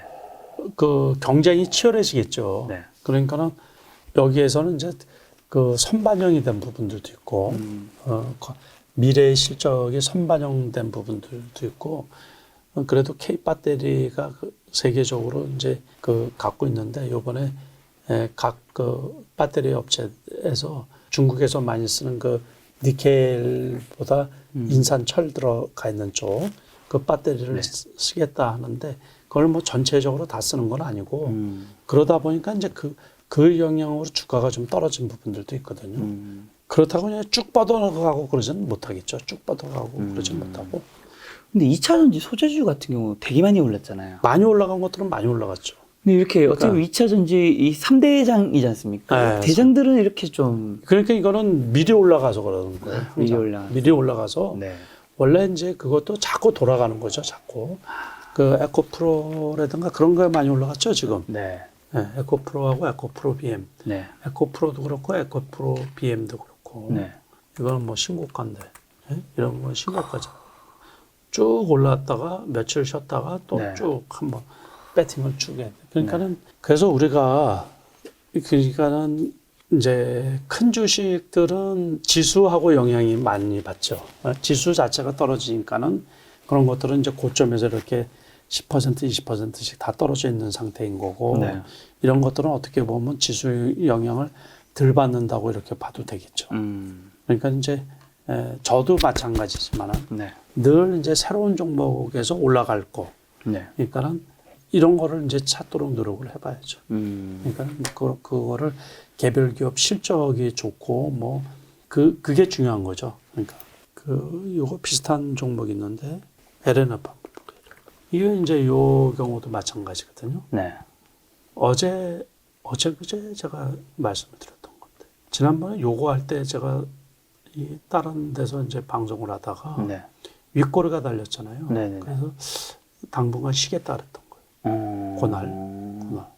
윗꼬리가 달리고 거래량이 웬만큼 나왔거든요. 네네. 그러면서 밀리면 당분간 쉬는 거예요. 그래서 그러면서 이제 그때가 바로 그 테슬라나 이런 데서 인산철 그 배터리를 쓰겠다고 이제 발표한 날이거든요. 네. 그 다음 날에 다른 그 전기차 만드는 데서도 그러다 보니까 이제 K 배터리가 좀 영향을 받지 않느냐 그래가지고 여기까지 떨어졌다가 이제 다른 주식 그 아까 보여드린 거 그것들 올라가면서 네. 에코프로나 뭐 이런 거 올라가면서 LNF도 같이 이렇게 이제 올라가서 정고점 근처까지 왔죠. 네. 그러니까 또 단기 쌍봉이니까 조금 좀 쉬는 편이고 이런 식으로 이제 보시면 됩니다. 이런 경우도 유상증자도 하고 뭐 하면서도 되게 많이 올라간 주식 네. 중에 하나죠. 그러니까는 같은 2차 전지 중에서도 실질적으로 이제 그 뭐 테슬라하고 아까 에코프로나 에코프로 BM 뭐 이런 것들은 네. 뭐 그 계약 그 금액이 뭐 5조라든가 뭐 이렇게 수주를 했다고 그러더라고요. 그러니까 앞으로 계속해서 네. 그러니까 그것도 역시 그 이제 미래에 수익이 날 것들도 일정 부분 반영이 된 게 아닌가 이렇게 이제 생각이 들거든요. 자, 코스피 이제 시가총 10위 안에서의 마지막 현대차인데요. 이거는 뭐 20만 원이면 괜찮지 않을까 싶은 거예요. 요번에 떨어질 때 여기서 과도하게 지난번에 급락을 할 때 같이 이렇게 떨어진 건데 21만 원. 기아차보다 덜 오른 거죠. 그러면서 이때는 외국인 매수세도 꽤 들어왔던 거로 보거든요. 네. 그러니까 여기에서 20만 원까지는 안 떨어지지 않을까 싶은 거예요. 20만 원 떨어지면 20만 원 정도 되면 저도 좀 사둘 생각이거든요. 그러니까 기아차하고 실적도 양호하지 않나 싶거든요. 네. 그러니까 지수하고 조금 관련이 있어서 그런 건데 단기간에 조금 올랐다고 뭐 파는 건지 아무튼 오늘 가격도 괜찮네요. 십자 도수 나오고 그런 게. 현대차나 기아 같은 자동차 섹터는 좀 좋게 보고 계시는 거예요? 네, 괜찮게 봐요. 어쨌든 이런 것들도 네. 전기차 쪽도 괜찮고 그러다 보니까는 차도 잘 나가고 뭐 네. 특히 이제 현대차 제네시스 같은 경우 소비자들 그 호응도 괜찮고. 네. 그래서 요번에도 영업이익도 올해 같은 경우 뭐 7조 이상을 보고 있잖아요. 그래서 상당히 좀 괜찮지 않을까. 그래서 이제 지수 자체가 턴을 하고 그러면 어느 정도 내년에는 좀 올라갈 수 있지 않을까 그렇게 보거든요. 자, 이번에 이제 코스닥 좀 보려고 하는데 아까 전에 셀트리온 헬스케어는 뭐 좀 비슷하니까 그건 뭐 해도 될 것 같고 에코프로도 얘기해 주셨으니까 펄어비스 이거는 이제 많이 올라갔죠. 지금 그거 똑같아요. 이거 다른 게임주하고 똑같이 그거 저거 메타버스 메타버스하고 NFT 그거하고 맞물려 가지고 위임에도 올라가면서 같이 올라갔거든요. 그래서 이거 영향으로 인해 가지고 그것도 이제 그 오늘 NC소프트나 뭐 이제 그런 거가 급등을 한 영향도 있죠. 이것들은 그동안에 많이 올라갔는데 한 방에 저걸로 보내버리자고 어떤 보이지 않는 손이 작용을 한 건지. 그래서 이것들은 쉬더라도 네. 조금 관심 있게 봐야지 되지 않을까 싶어요. 펄어비스 같은 네. 게임 쪽은. 게임 쪽. 같은 쪽에서 이제 카카오에서 나온. 카카오 게임도 많이 올라갔어요. 네. 제가 카카오 게임즈 다 보고 있어요. 다. 이전 봉을 다시 올라갈 수 있다고 생각하세요? 가능성이 있죠. 가능성. 그러니까 여기에서 얼마나 많이 올라갔어요. 거의 쌍봉 비슷한데 여기 있어. 그러니까 지금 신고가 치는 것들이 많아가지고 크래프톤 같은 것도 네. 지금 신고가 비슷하죠. 그러니까 똑같아요. 그냥 안 봐도 그냥 그래프가. 보세요. 그러니까 신고가이기 때문에 네. NC소프트 오늘 올라오면서 게임주들이 오늘 대박이에요, 대박. 전부 다.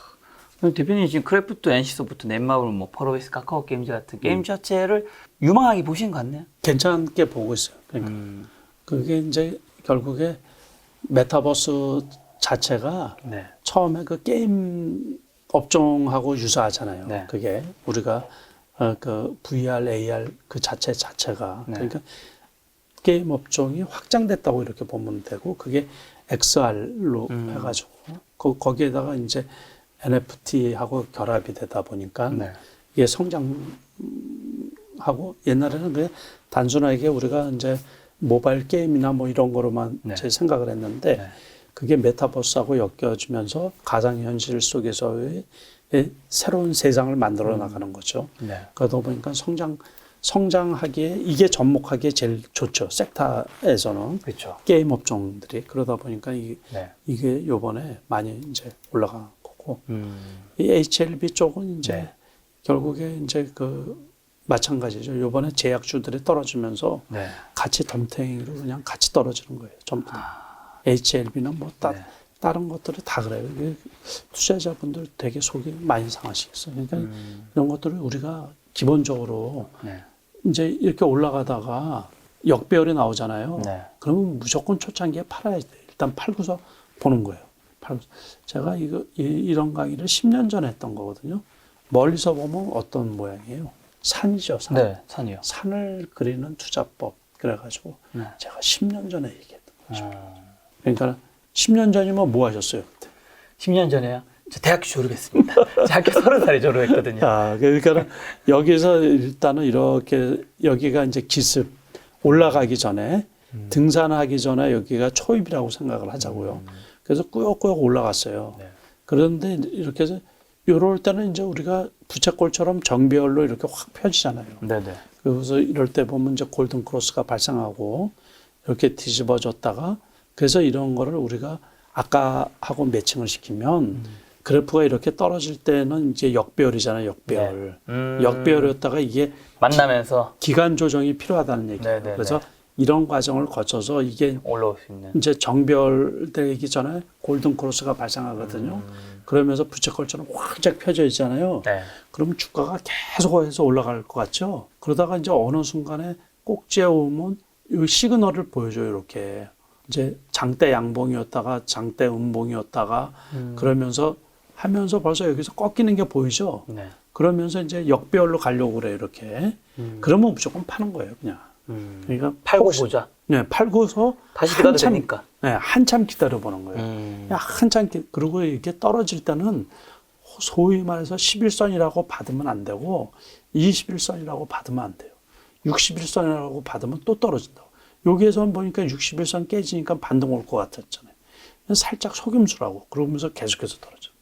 완전 역배열이 돼버려요. 이런 거를 갖고 계신 분들은 무진장 속이 상하시겠지만 네. 주식시장에서는 이런 일이 무진장 많이 발생해요. 이런 그래프, 이런 거하고 비슷한 그래프 보여드릴까요? 네. 이거 하성 비슷하죠. 이거는 2차 전지 관련이거든요. 그런데도 올라갈 때 벌써 이렇게 꺾이잖아요. 네네. 이렇게 올라가다 못 올라가고 꺾이면 그냥 일단 무조건 팔고서 보는 거예요. 그게 뭐, 이거 11선, 21선이면 괜찮겠지. 61선이면 괜찮겠지. 이게 61선, 여기는 이제 121선이에요. 121선. 네. 이런 그래프 되게 많아요. 떨어질 때는. 그래서 이걸 산을 그리는 투자법. 제가 10년 전에 얘기했다. 10년 전. 10년 전. 네. 그러니까 이런 거 강의하는 사람도 저. 그래서 무조건 갖고 있는 주식. 그래서 그래프를 자주 보시는 거예요. 그래프를 자주 보시다가 이렇게 해서 꺾인다 그러면 일단 무조건 팔고서 네. 한참을 보지 마셔야 돼. 그러니까 최소한 몇 달을. 네. 그러다 보면 여기까지 떨어져서 이제 제가 보기에 이 주식은 그래도 한 이 정도 되면 사도 되지 않을까 싶어요. 왜 그러냐면 여기 생각해서 여기서부터 올라갔기 때문에 이쪽에서 보면 올라간 게 거의 없잖아요. 그리고 어쨌든 2차 전지 쪽이. 이렇게 해서 먼 안목으로. 네. SK 머티리얼즈. 이거는 뭐 그래프상으로는 되게 나쁘죠. 여기서 보면. 네. 완전 역배열에다가. 네. 이게 계속해서 떨어질 수 있어요. 계속해서. 그러니까 완전히 강력한 매수세가 나와서 이걸 팍 뚫기 전에는. 그러니까 뭐 이거는 어떻게 보면 조금 답답하죠. 이것도 결국에는 2차 전지, 뭐 수소 전지, 뭐 그쪽 관련 기업인 걸로 알고 있는데 네네. 제가 보기에 참 답답하죠. 이게 그냥 스물스물. 이것도 보면 스물스물 흘러내리잖아요. 그러니까 요럴 때 보면 벌써 역배열이잖아요. 그렇죠. 그러니까는 이럴 때 그냥 정리하죠. 정리하는 거예요. 그리고 신규 매수자들은 이럴 때 사면 안 되는 거죠. 절대적으로. 그래서 그래프가 별거 아닌 것 같아도 네. 뭐라 그랬어요? 주식하는 사람들의 약속. 심리 약속. 무언의 약속이에요. 약속. 네, 코스닥 마지막 종목이죠. 네, CJENM은 일단은 대표적으로 우리가 영화, 네. 뭐 그 제작, 뭐 이쪽이니까 네. 이것도 이번에 이제 위드 코로나로 해서 올라갔다가 네. 아직은 실적이 뭐 좋지 않으니까 여기까지 떨어진 게 아닌가 싶거든요. 그래도 이거는 제가 보기에 이제 메타버스 그쪽하고 연결시킬 수도 있고 네. 지금 그쪽하고 뭐 하다 보면은 올라갈 수 있겠죠. 지금 가격은 괜찮은 가격인 것 같아요. 여기에서 더 떨어진다든가 해도. 네. 그러니까 이것도 보면 자 올라갈 때 멀리서 보면 뭐예요 이게? 산. 여기서 또 산.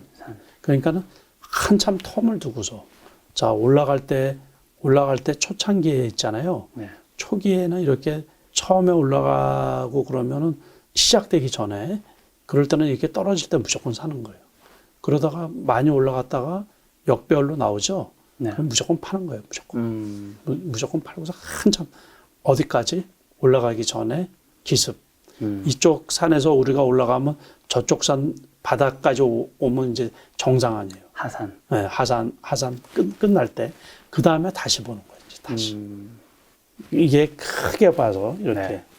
우리가 우상향해서 주야장창 가는 주식은 네. 미국 주식 중에선 그런 것들이 좀 있어요. 네. 근데 한국 주식에서는 그런 거 찾기가 하늘의 별 따기.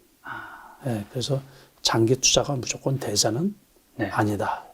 그래가지고 좀 공부 좀 하시고서 네. 투자를 하시는 게 좋은 거고 항상 크게 봐서 사는 텀도 조금 떨어졌다고 그냥 홀라당 사면 안 되고 네. 시기하고 이런 걸 잘 봐서 그래프를 봐가지고 이렇게 이제 사시고 그러셔야지. 신규 매수할 때도 그렇고. 자, 그러니까 이런 거 갖고 네. 계신 분들은 얼마나 속이 상하겠어요. 그렇죠. YG 같은 뭐 하이브라든가 똑같아요. JYP 이런 쪽은요. 요번에 메타버스하고 네. 그거에 펀드하고 ETF 나오면서 우리나라 엔터주들은 다 국내 ETF나 국내 펀드에 이게 다 편입이 돼 있거든요. 그러다 보니까 이것들이 덤으로 특히 이제 YG 엔터도 이제 좋고 네. SM도 역시 마찬가지고 네네. 하이브도 역시 마찬가지고 하이브가 대표적으로 많이 올라갔죠. 아까 네. 그래프 봐서 알겠지만 그래서 이런 것들은 뭐 좀 조정받을 때 네. 괜찮지 않을까 싶은 거예요. 지금 단기적으로는 많이 올라왔는데 이런 것들은 네. 이제 어쨌든 3만 예를 들면 지난 5월 달부터 어쨌든 계속해서 쭉 올라왔잖아요. 쭉 올라왔죠. 쉬었다가. 이런 것도 만약에 가지신 분들은 언제쯤 정리를 하는 게 좋을까요? 근데 여기서 보면은 이제 여기가 고점처럼 보이잖아요. 그 현재로서는 네, 그러면은 조금 요 정도쯤에서는 팔아주는 것도 좋죠. 그러니까 만약에 우리가 이래요. 이게 이제 단기적으로는 21선이었잖아요. 네네. 이게 깨지면 무조건 팔아야죠. 깨지면 일단 무조건 팔자. 네, 무조건 팔아야죠. 근데 이거는 같은 엔터니까는 하이브나 그런 거를 같이 놓고 봐야죠. 이게 이 기업의 악재만 없다 그러면 네. 다시 말해서 영업이익이 뭐 감소를 했다든가 내부적인 악재가 있다 그러면은 네. 지난번에 뭐 어떤 구설수에 있을 때 아마 주가가 이렇게 떨어졌을 거예요. 계속해서.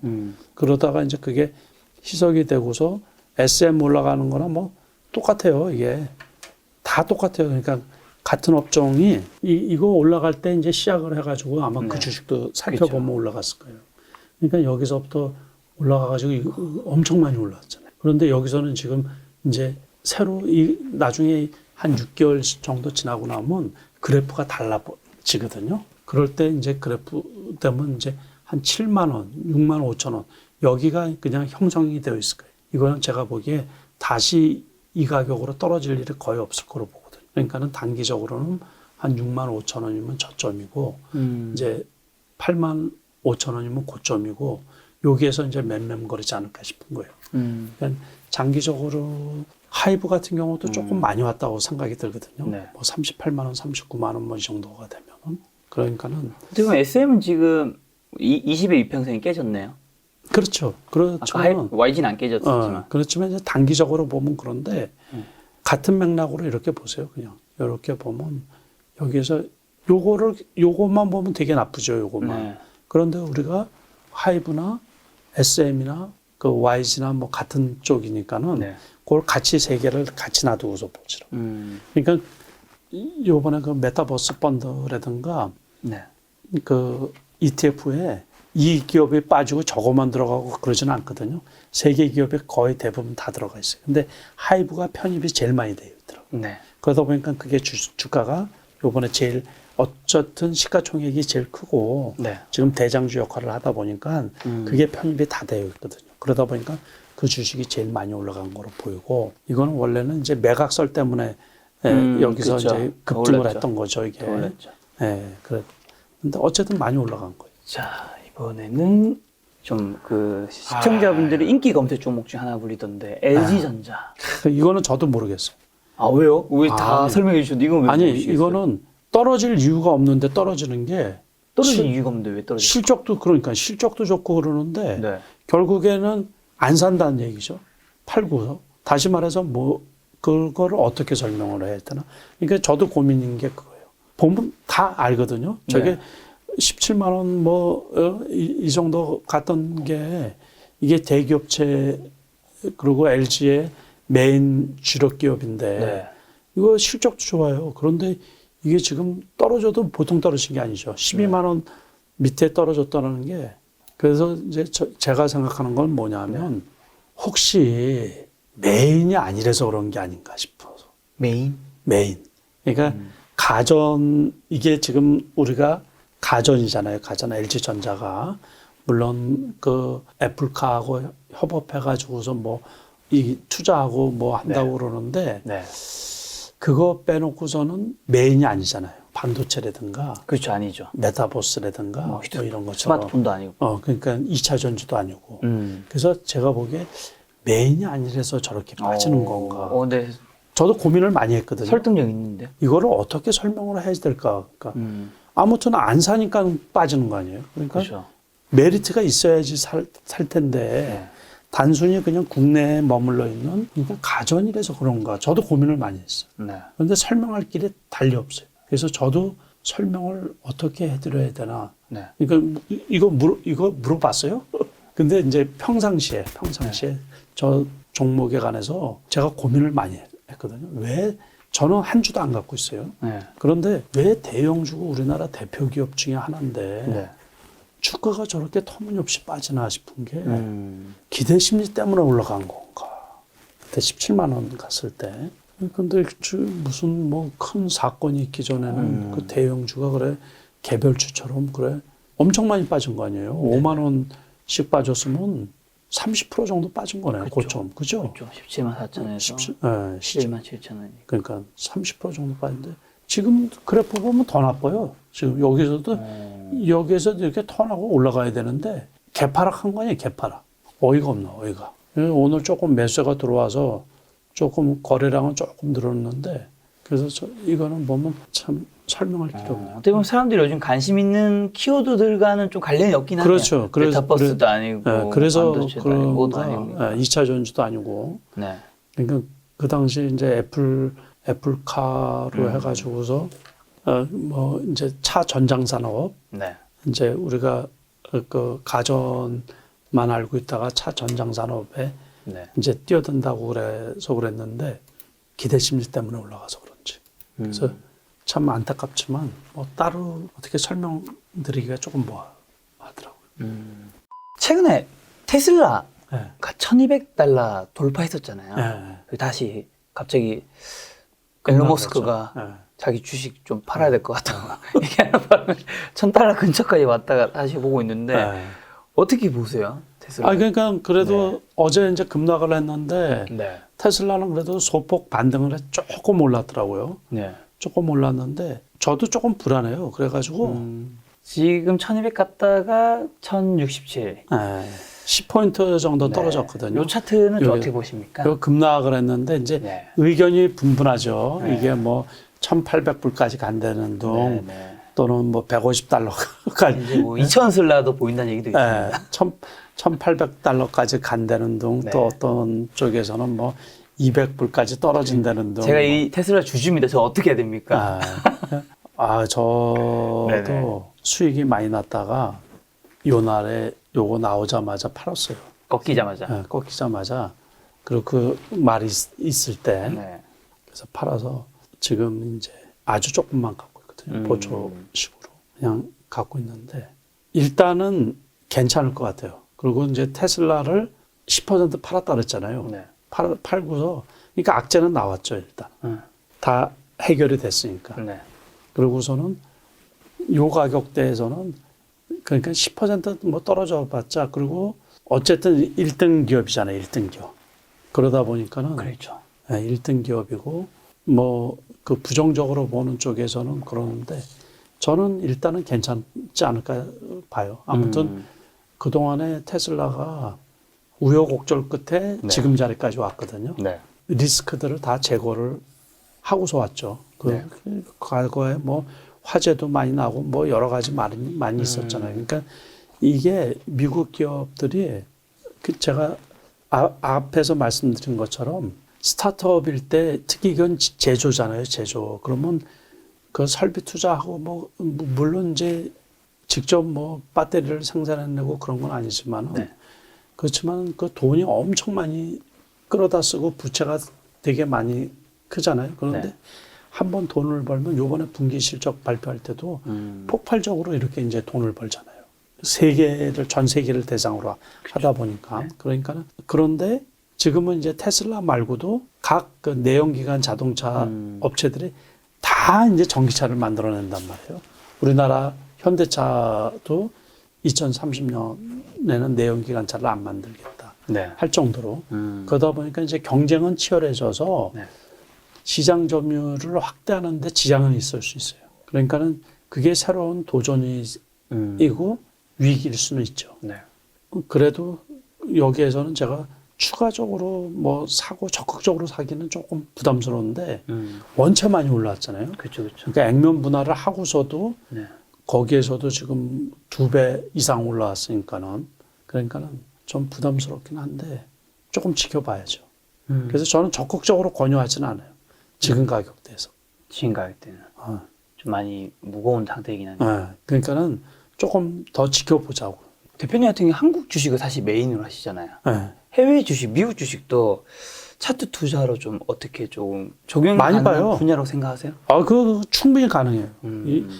그 미국 주식이 그러니까 밈 주식들 말고 알파벳 A, B라든가 이 테슬라라든가 엔비디아 뭐 이런 것들은 엔비디아가 또 제가 상당히 좋게 보는 주식 중에 하나거든요. 이것도 액면 분할을 한 거거든요.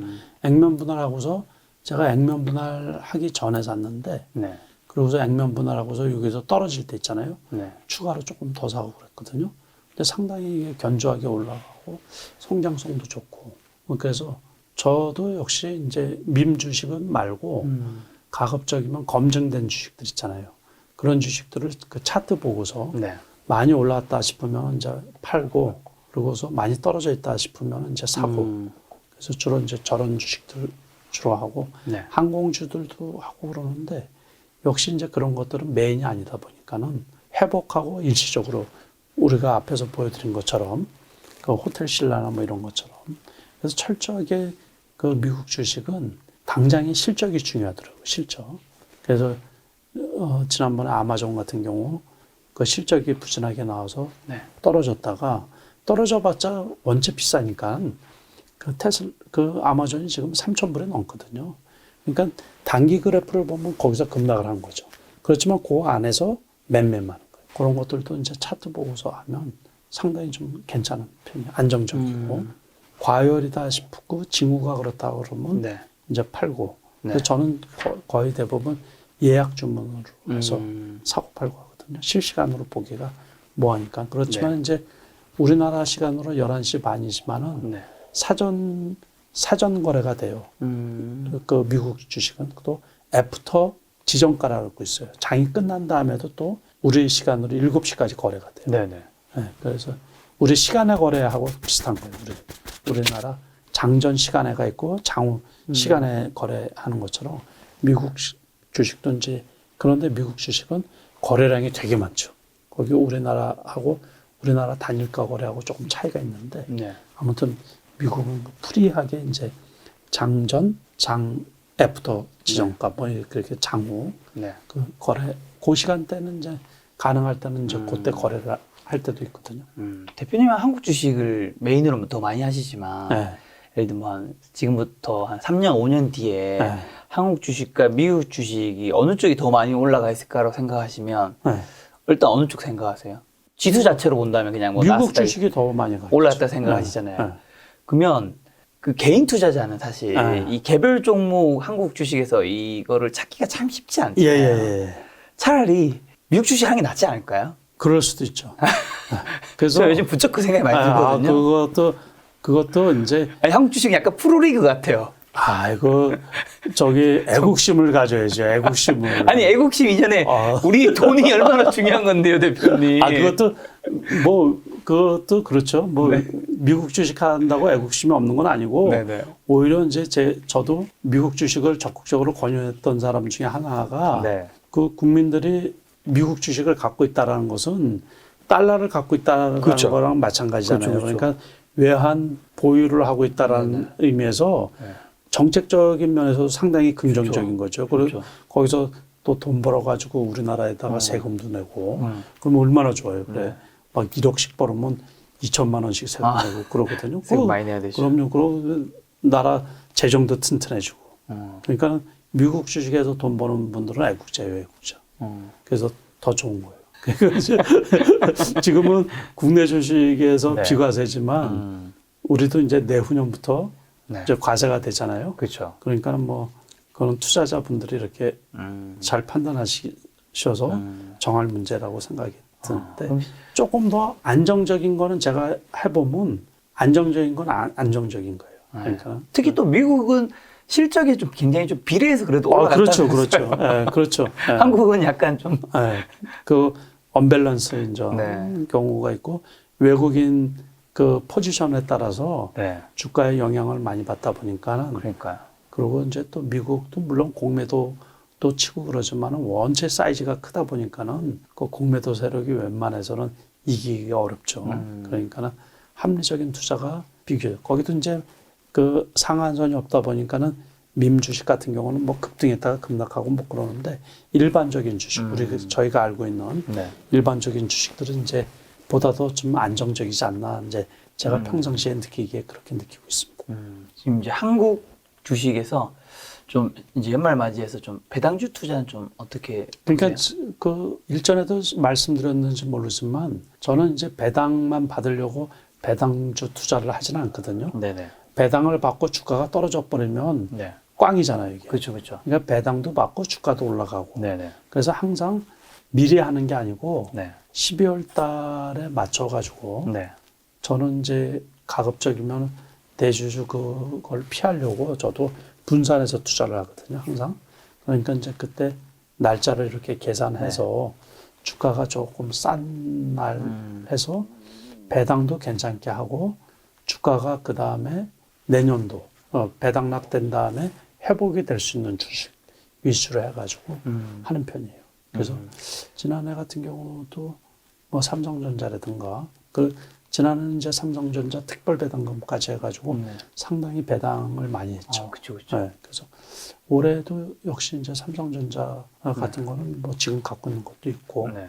그래서 이제 그런 식으로 해요. 그래서 특히 배당을 많이 준다고 해서 배당 주식이라고 해서 투자는 안 하고 반드시 배당도 어느 정도 하는데 그 다음에 시장 상황을 봐서 올라갈 수 있는 주식, 회복될 수 있는 주식 이렇게 투자를 하고 있어요. 대표적인 배당주라고 할 수 있는 섹터라고 할 수 있는 그 은행 섹터들 있죠. 아니, 저는 금융주는 네. 그렇게 호감이 별로 안 가서 진짜요? 네, 그래서 저는 금융주 투자는 거의 잘 안 하거든요. 은행, 뭐 증권 둘 다. 예. 전에 보니까 주식농부 박영현 대표님은 증권주 쪽을 굉장히 좀 좋게 보고 계시더라고요. 그거야 좋죠.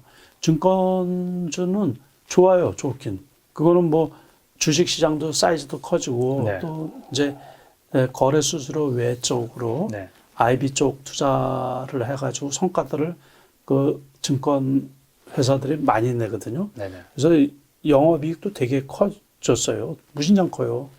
삼성증권이나 뭐 대형 증권사들 전체가 네. 전부 다. 그래서 그쪽도 배당 겸해서 받는 것도 괜찮죠, 그런 거. 근데 제 성향상 네.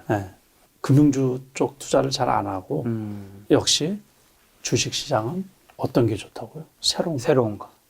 그래서 저는 배당주 투자를 적극적으로 그거를 무시할 수 있는 건 아닌데 네네. 그런데 이제 보통 한다 그러면 저는 배당을 받고 주가가 올라갈 수 있는. 긍정적으로 좀. 그 증권주도 좋죠. 그것도. 근데 이제 하지만 관심은 없으시다. 별로 관심이 별로 없는 쪽이에요. 이 주식도 분야가 되게 많이 있잖아요. 그렇죠. 자기가 잘하는 부분이 있어요. 그러니까 이게 그쪽만 하면 돼요. 그렇죠. 모든 분야를 우리가 다 할 수 없는 거니까.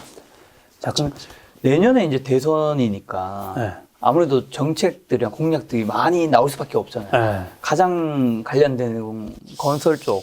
건설 쪽이야 뭐 기본적으로 또 우리나라 부동산 문제가 심각하다 보니까 그쪽에 대한 그 건설 쪽이야 뭐 세계적으로도 또 그 트렌드가 맞는 거죠. 미국에서 이번에 SOC 인프라 투자 그게 이제 통과가 돼가지고 그 천문학적인 이제 돈이 집행이 되고 그러다 보니까는 그런 쪽도 상당히 유망하죠. 그래서 그 일부 관련 업종들은 올라온 것들이 꽤 있어요. 그래서 이제 SOC 투자도 그렇고, 그래서 인프라 투자도 그렇고, 그래서 건설 쪽은 이제 기본적으로 좋게 보고, 그 다음에 이제 어쨌든 이제 탄소 중립 쪽으로 가다 보니까는 그러려고 그러면 스마트 원전이 필요하지 않느냐, 뭐 이제 그래가지고 또 요번에 이제 중국에서도 대규모로 또 이제 그 원전 건설하겠다고 그랬고, 또 우리가 이제 동유럽 쪽에 그 수주한 것도 있고, 뭐 이러다 보니까는 원전 관련주들도 무시할 건 아니다. 그러니까 요번에 많이 올라왔기 때문에 일단 미리 올라왔으니까 좀 쉰 다음에 한번 봐야 되고, 그 다음에 이제 유력 대선 후보들이 아직 정책이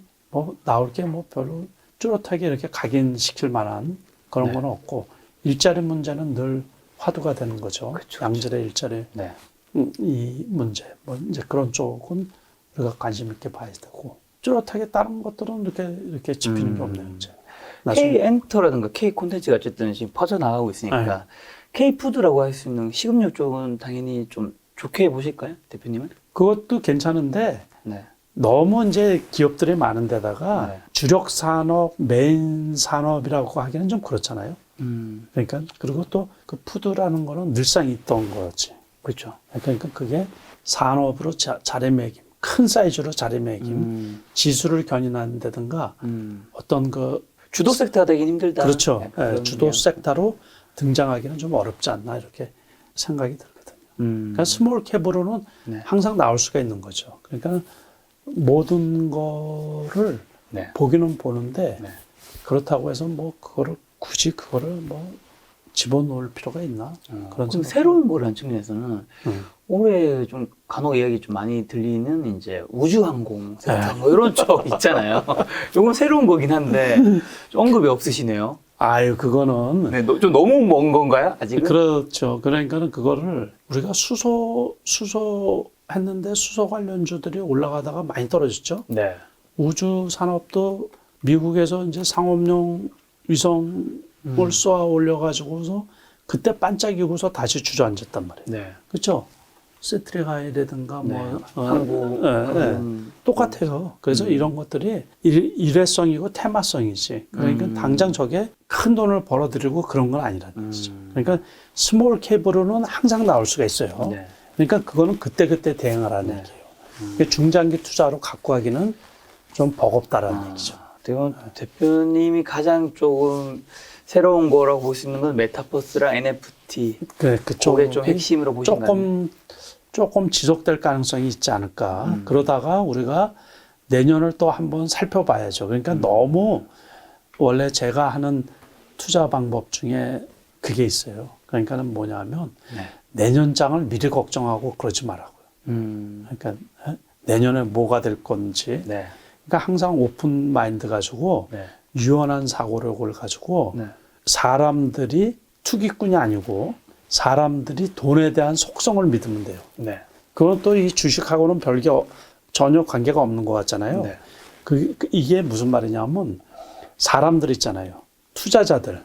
투자자들이 돈을 쫓아다니잖아요. 돈을. 그렇죠. 그러다 보면 그 섹터를 만드는 거예요. 세상의 변화가 거기에서 오는 거거든요. 그러니까 지금 패러다임. 그러니까 지난해하고 지지난해하고 다른 어떤 그 흐름 같은 게 생기잖아요. 그런 거를 본능적으로 이제 이 투자하는 사람들이 만든단 말이에요. 그러니까 내년에는 미리 걱정할 게 없이 그때 어떤 섹터에서 새로운 게 또 생기거든요. 그거를 잘 캐치해서 적응을 해 나가라 그런 얘기. 알겠습니다. 다음 달에는 이제 대표님을 모시고 이제 2022년 어떻게 주식 투자해야 될 것인가. 내년 이제 그걸 대비해서 이제 좀 뭔가 특집을 좀 준비해야 되지 않을까 생각이 드는데 또 뵙기 전에 이제 12월 어쨌든 주식 투자, 개인 투자자분들 좀 어떻게 대응하면 좀 좋은지만 마지막 좀.